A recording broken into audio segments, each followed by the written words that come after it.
디지털 배움터 생활, 클라우드 환경에서 일하기.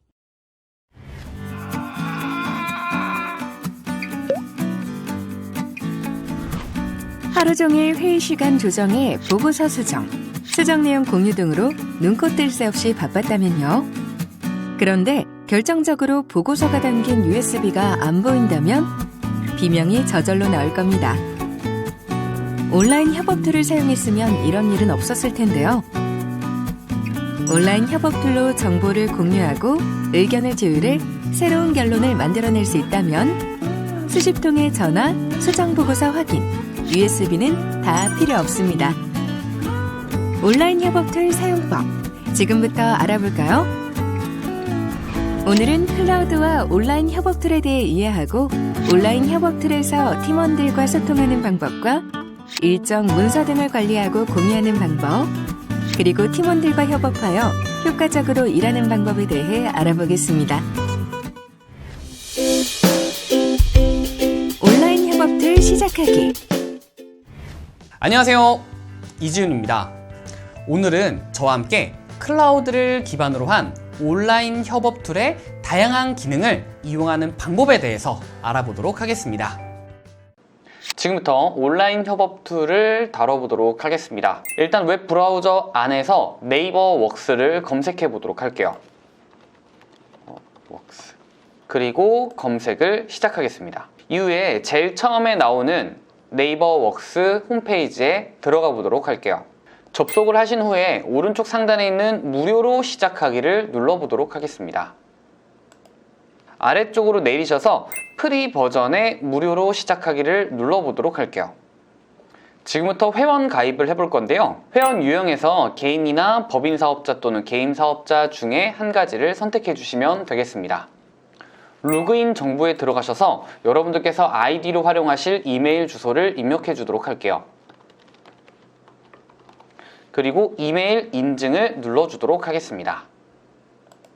이후에 인증 이메일로 들어가셔서 인증 메일을 직접 열어주시고 메일 인증을 선택해 주시길 바랍니다. 이렇게 인증이 완료되었습니다 라고 뜨면요, 다음으로 진행하면 되겠습니다. 이후에는 고객 정보에서 여러분들의 이름과 휴대폰 번호를 입력해 주도록 할게요. 휴대폰 인증을 확인을 눌러주도록 하겠습니다. 이후에 주소도 입력해 주도록 할게요. 그리고 아래쪽에 있는 플랫폼 약관 동의를 눌러주도록 하겠습니다. 광고성 정보 수신은 선택이니까 참고해 주시기 바랄게요. 그리고 가입하기를 누르겠습니다. 이렇게 네이버 클라우드 플랫폼 회원 가입이 완료되었습니다 라고 뜨면 확인을 누를게요. 자동으로 로그인이 되면 아래쪽에 있는 상품 선택란을 봐주시길 바랄게요. 여기 상품 선택란에서 프리를 눌러주도록 할게요. 그리고 아래쪽에 있는 약관 동의를 선택하도록 하겠습니다. 모든 약관에 동의를 하도록 할게요. 그리고 정보 입력을 눌러주도록 하겠습니다. 지금부터는 그룹명을 입력하도록 할게요. 팀 워크샵 119라고 입력을 해봤고요. 중복 체크를 눌러보도록 하겠습니다. 사용 가능한 그룹명이 나오게 되면요, 여기에서 아이디를 입력해 주도록 할게요.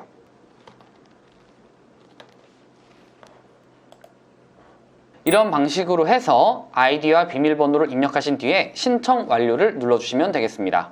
신청 완료 페이지에서 네이버 웍스 어드민 바로 가기를 눌러주도록 할게요. 이제 온라인 협업 툴에서 사용할 아이디와 팀명을 적어서 로그인하도록 할게요. 그리고 시작을 눌러보도록 하겠습니다. 이후에 로그인까지 해주시면 이렇게 최종적으로 로그인 되신 것을 확인하실 수 있습니다. 자, 여기서 제가 팁으로 알려드리자면 여기 오른쪽에 팀워크샵 119라고 되어 있는 것은 그룹명입니다. 그래서 이건 공통적으로 나오는 것이기 때문에 그래서 왼쪽에 여러분들께서 설정한 아이디를 입력해 주시기만 하면 되는 거고요. 만약에 여러분의 휴대폰 번호로 로그인을 하시길 원할 경우에는 회원 가입 단계에서 입력을 하셨었던 휴대폰 번호를 입력하시면 되겠습니다. 만약에 여러분들 중에서 라인으로 로그인을 하고 싶으시다면 라인을 따로 가입을 하셔서 여기 있는 이 버튼을 누르신 뒤에 접속을 하시면 되겠습니다. 지금부터는 관리자 설정 및 구성원 초대 설정을 해보도록 할게요. 로그인을 하시게 되면 이렇게 관리자 설정 화면이 뜨게 되는데요. 여기에서 오른쪽 상단에 있는 로고를 눌러보도록 할게요. 여기 아래쪽에 있는 개인 정보를 눌러주도록 하겠습니다. 개인정보 설정 화면에서 사진이나 닉네임, 그리고 아래쪽에 필요한 내용들을 전부 다 삽입해 주도록 할게요. 그리고 저장을 누르도록 하겠습니다. 이후에 다시 어드민 탭을 들어가 주시고요. 지금부터는 구성원 초대 방법을 설정하기 위해서 왼쪽 상단에 있는 구성원을 눌러보도록 할게요. 그리고 여기에 구성원 초대를 누르도록 하겠습니다. 그러면 구성원 초대 화면에서 오른쪽에 있는 수정을 누를게요. 그럼 여기에서 링크, 그리고 초대 권한, 그리고 자동 승인 등 이 세 가지 옵션을 설정해 주실 수 있습니다. 구성원이 로그인을 하실 수 있게끔 관리자가 아이디와 비밀번호를 만든 뒤에 초대를 할 수 있는 방법 이외에 링크나 그리고 QR코드로 초대를 할 수 있는 것을 말합니다. 그래서 이것을 웬만하면 그냥 저는 설정해 주는 것이 좋을 것 같고요. 그리고 초대 권한은 모든 구성원이 초대 가능을 눌러주거나 아니면은 진짜 관리자만 초대 가능하게 하고 싶다라고 한다면 관리자만 초대 가능을 눌러주시면 될 것 같아요. 그리고 자동 승인을 눌러주시면 관리자의 승인 없이 바로 가입이 되는 것이기 때문에 만약에 보안성을 유지하는 그런 그룹을 만들고 싶다라고 하신다면 자동 승인을 해제해 주시는 것을 추천합니다. 이걸 눌러야지만 관리자의 승인 하에 구성원을 초대할 수 있는 것이죠. 그럼 지금부터는 구성원을 직접 초대해 보도록 할게요. 오른쪽 상단에 있는 로고를 눌러주시고요. 아래쪽에 있는 신규 구성원 초대를 선택하도록 하겠습니다. 지금부터는 초대할 구성원의 이메일 주소를 입력하도록 할게요.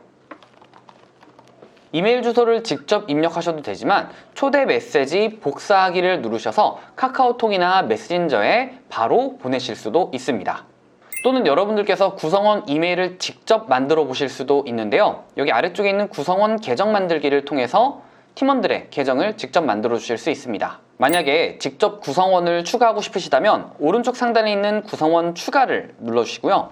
여기에서 성함과 이름, 사진, 그리고 아이디를 설정해 주실 수 있겠습니다.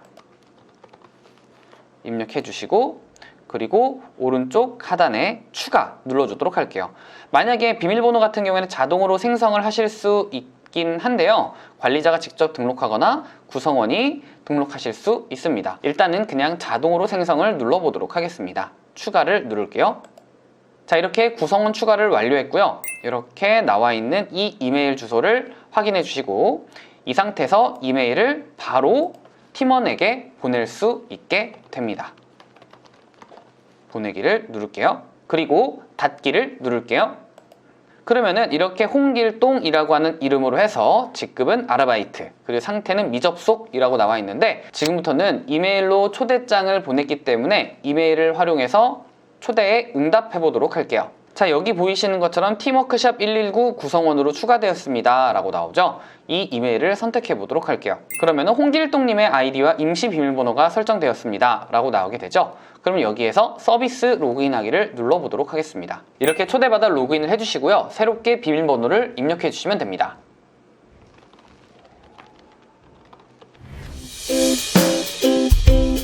캘린더로 일정 관리 및 공유하기. 지금부터는 캘린더로 일정을 설정하고 관리하는 방법을 알려드리도록 할게요. 일단 상단에 있는 캘린더를 눌러주도록 하겠습니다. 그리고 좌측 상단에 있는 일정 약속 쓰기를 선택하도록 할게요. 여기 회의 제목과 그리고 참석자, 일시 같은 것들을 입력하도록 할게요.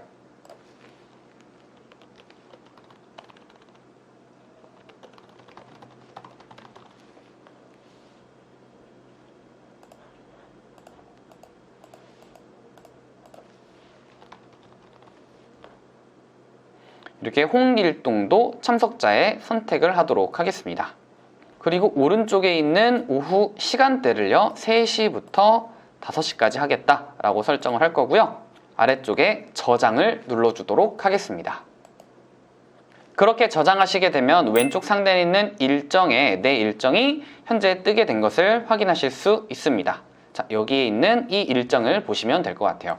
만약에 보기 어려우시다 라고 하시면은 월간, 주간, 일간 등으로 설정해서 보실 수 있으니까 참고하시기 바랄게요. 지금부터는 일정을 공유해 보도록 하겠습니다. 공유하고자 하는 캘린더 오른쪽에 있는 점점점을 선택하신 뒤에 상단에 있는 캘린더 설정을 선택하도록 하겠습니다. 캘린더명, 메모를 입력하시고요. 여기 아래쪽에 캘린더를 공유해야 되는데 공유할 팀원의 이름을 선택하도록 할게요. 이후에 저장을 누르시게 되면은 캘린더 공유가 완료됩니다. 지금부터는 초대받은 일정의 응답을 해보도록 할게요. 지금 저 같은 경우에는 이미 초대가 되어 있고요. 오른쪽 상단에 있는 금요일 이렇게 최종 결산 회의라고 있는 것을 확인할 수 있습니다. 이것을 선택해 볼게요. 선택을 하시면은 응답을 수락을 할 것이냐, 미정할 것이냐, 거절할 것이냐 이 세 가지 옵션을 선택해 주실 수 있게 되는데요. 여기에서 수락을 눌러주도록 하겠습니다. 자, 이렇게 수락을 눌렀으니까 관리자 입장에서 수락이 되었는지 응답을 했는지를 확인해 봐야 되겠죠? 지금부터 직접 확인해 보도록 할게요. 자, 최종 결산 회의를 선택해 보도록 하겠습니다. 그리고 참석란에 전체 이명이라고 되어 있는 것을 확인할 수 있죠. 바로 이런 방식으로 반응을 직접 확인해 주실 수 있겠습니다. 효율적인 협업을 위한 소통하기. 지금부터는 효율적인 협업을 위한 메시지 사용 방법을 알려드리도록 할게요. 상단에 있는 메시지를 선택해 주시도록 할 거고요. 그리고 왼쪽 상단에 있는 메시지방 만들기를 선택하도록 하겠습니다. 일단 메시지방을 누를 거고요. 여기에 대화에 참여할 멤버를 검색하도록 할게요. 선택 후에 아래쪽에 있는 확인을 눌러주도록 할게요. 지금부터 메시지방에서 소통하고 공유해 보도록 할게요. 제가 아래쪽에다가 엔터 쳐보도록 할게요.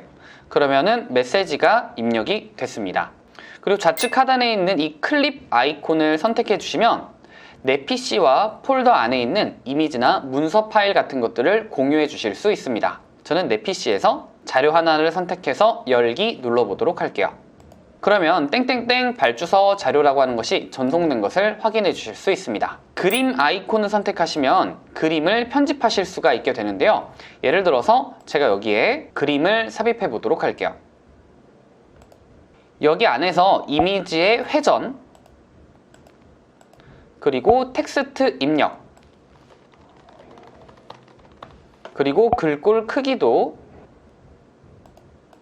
대략적으로 설정이 가능하고요. 색상도 바꿔줄 수 있습니다.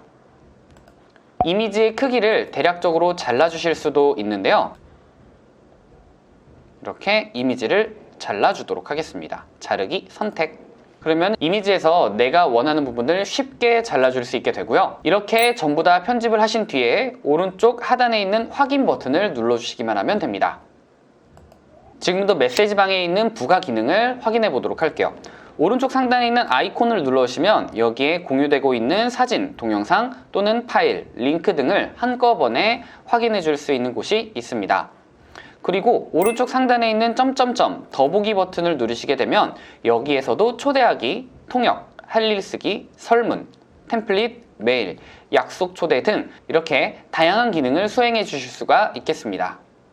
그리고 메시지 옆에 있는 점점점 버튼을 눌러도 답장, 하나씩 전달, 묶어서 전달, PC 저장, 폴더 저장, 회수까지 다양한 기능을 수행해 주실 수 있게 됩니다.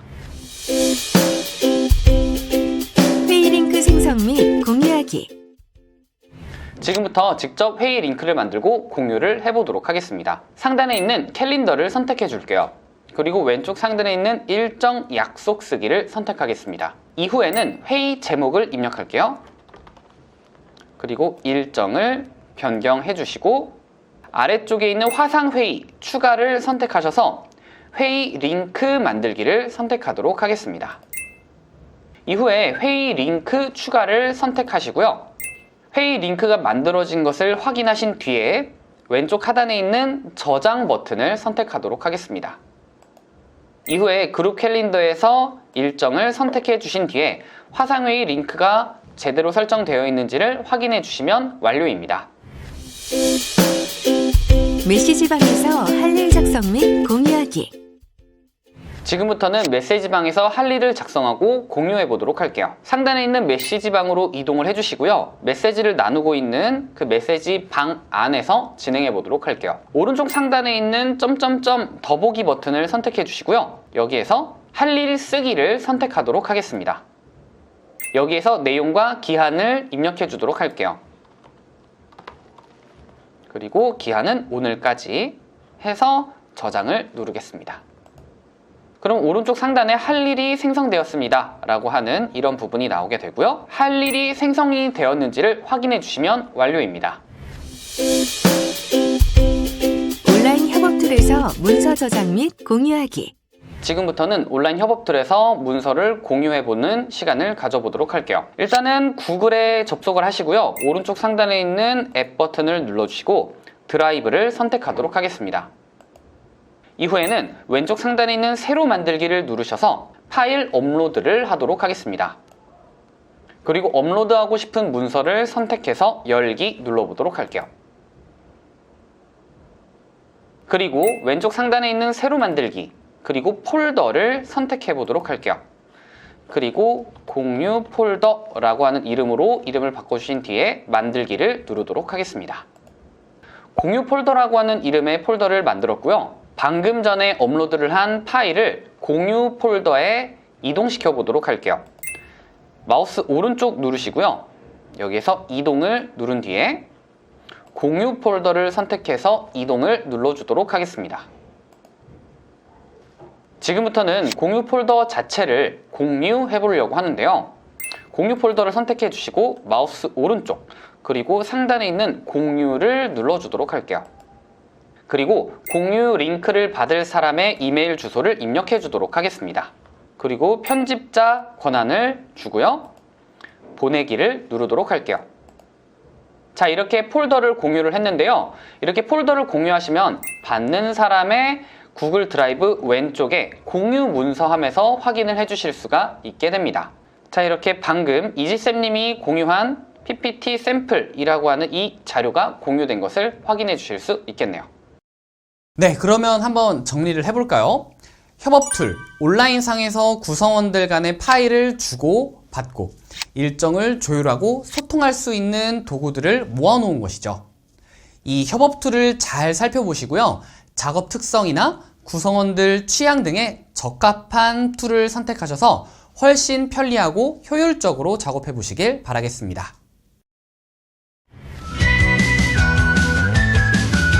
이것으로 클라우드 환경에서 일하기 학습을 마치겠습니다. 감사합니다.